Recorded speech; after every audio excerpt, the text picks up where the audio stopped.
அனைத்திந்திய புரட்சித் தலைவர் மக்கள் முன்னேற்றக் கழக பொதுச் செயலாளர் புரட்சி தாய் சின்னம்மா ஆசியுடன் தமிழகம் மற்றும் புதுச்சேரி சட்டப்பேரவைத் தேர்தலில் போட்டியிடும் கழகம் மற்றும் கூட்டணி கட்சி வேட்பாளர்கள் தங்கள் தொகுதிக்குட்பட்ட பல்வேறு பகுதிகளில் தீவிர பிரச்சாரம் மேற்கொண்டுள்ளனர்.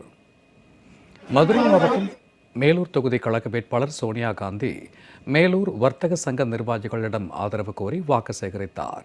அவருக்கு கழக நிர்வாகிகள், கூட்டணி கட்சி நிர்வாகிகள் சால்வை அணிவித்து வரவேற்றனர். அதனைத் தொடர்ந்து கோட்டநத்தம்பட்டியில் உள்ள முருகன் கோவிலில் பங்குனி உற்சவ விழாவில் கலந்து கொண்டு சுவாமி தரிசனம் செய்த வேட்பாளர் சோனியா காந்தி தேர்தலில் அமோக வெற்றி பெற வேண்டி மருளாடிகளிடம் அருளாசி பெற்றார். பின்னர் அங்கிருந்த பக்தர்களிடமும் பொதுமக்களிடமும் வாக்கு சேகரிப்பில் ஈடுபட்டார்.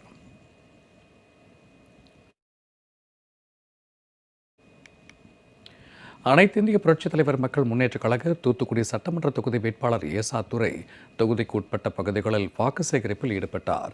தூத்துக்குடி முத்துநகர் கடற்கரை பூங்கா, நேரு பூங்கா, ரோஜா பூங்கா உள்ளிட்ட பகுதிகளில் நடைபயிற்சி மேற்கொண்டவர்களிடம் அவர் தென்னந்தோப்பு சின்னத்திற்கு வாக்களிக்க வேண்டி தீவிர வாக்கு சேகரிப்பில் ஈடுபட்டார். கழக நிர்வாகிகளும் வேட்பாளரோடு இணைந்து தென்னந்தோப்பு சின்னத்திற்கு வாக்குகளை சேகரித்தனர்.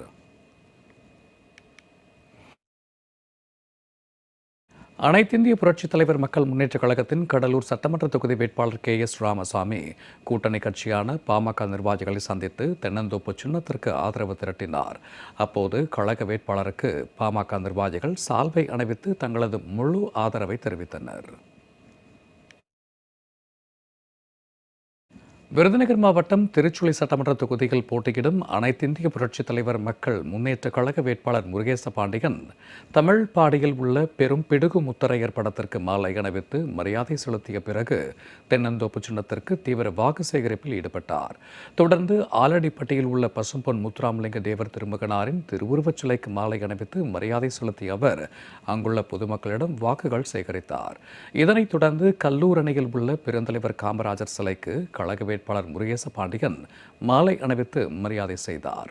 திரளான கழக நிர்வாகிகளோடு சென்று தென்னந்தோப்பு சின்னத்திற்கு வாக்குகளை சேகரித்தார்.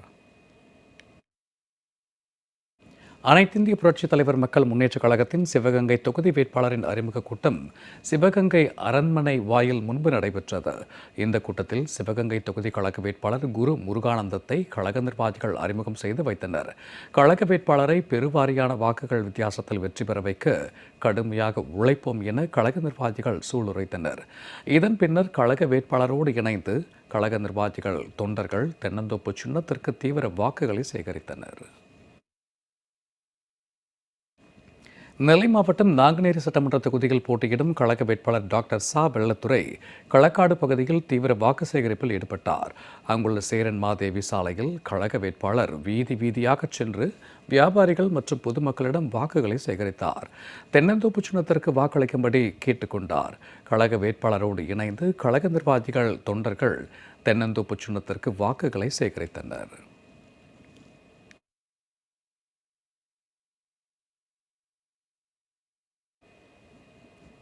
இதனிடையே செல்லும் இடமெல்லாம் தென்னந்தோப்பு சின்னத்திற்கு பெரும் ஆதரவு இருப்பதாக கடலூர் மாவட்டம் திட்டக்குடி தனி தொகுதியில் போட்டியிடும் கழக வேட்பாளர் மருத்துவர் இரா பழனிவேல் தெரிவித்துள்ளார். திட்டக்குடியில் செய்தியாளர்களிடம் பேசிய அவர் கழக பொதுச் செயலாளர் புரட்சி தாய் சின்னம்மாவிற்கு பொதுமக்கள் அமோக ஆதரவு அளித்து வருவதாகவும் திட்டக்குடி தொகுதியில் வெற்றி பெற்று வெற்றிக்கணையை புரட்சி தாய் சின்னம்மாவிடம் சமர்ப்பிப்பேன் என்றும் உறுதிபட தெரிவித்தார்.